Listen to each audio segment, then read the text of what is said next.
శ్రీముఖక్క blog లో మీ అందరికి ఒక విషయం చెప్పాలి. ఈరోజు రీతు చాలా హర్ట్ అయింది. రాంబాయి నాకు మనసాయనే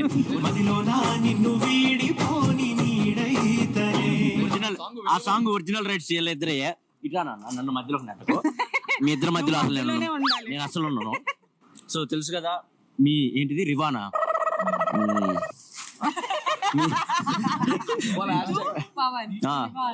ఇంకా నేను తుఫాన్ నువ్వు పెట్టుకో. నువ్వు తనుజ ఇమాన్యుల్ తుఫాన్. కళ్యాణ్ ఏం చేస్తావు? కళ్యాణ్ నీకే తెలియాలి. మీ అందరికి తెలుసు త్వరలోనే వీళ్ళిద్దరూ వేరే ఒక ప్రాజెక్ట్ మాటలొచ్చు మా వాడి చెప్పరా. సో గాయ్స్ మేము మంచిగా పెర్ఫార్మ్ చేయడానికి బీబీ జోడీలో అయితే పార్టిసిపేట్ చేస్తున్నాం.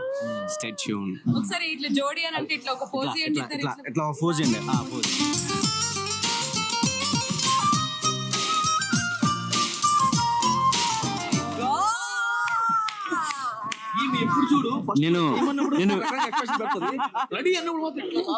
ఇందాక ఈవెంట్ లో ఆ డైలాగ్ చెప్దామని అనుకున్నారు అనిల్ గారు ముందు, కానీ అది రాలేదు.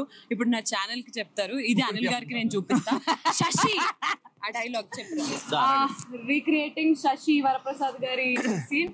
Lights, camera, action. Prasad behave yourself. Sashi అరుస్తున్నావు ఏంటి? వేలు చూపించి మాట్లాడుతున్నావు ఏంటి? ఏమని తిట్టాలనుకుంటే అందరూ ఉన్నారు రూమ్ లో తీసుకున్నారు. ఫైనలీ క్లారిఫై చేస్తున్నాను, వీళ్ళిద్దరు ఫ్రెండ్స్ మాత్రమే, చాలా మంచి ఫ్రెండ్స్. ఆ ఫ్రెండ్షిప్ ఎక్కడికన్నా ముందు తర్వాత ఎక్కడికన్నా వెళ్తా అనేది వాళ్ళ లైఫ్ లో వాళ్ళ ఇష్టం. సంక్రాంతికి శ్రీముఖక్క చిన్న చిన్న అబద్ధాలు ఆడింది.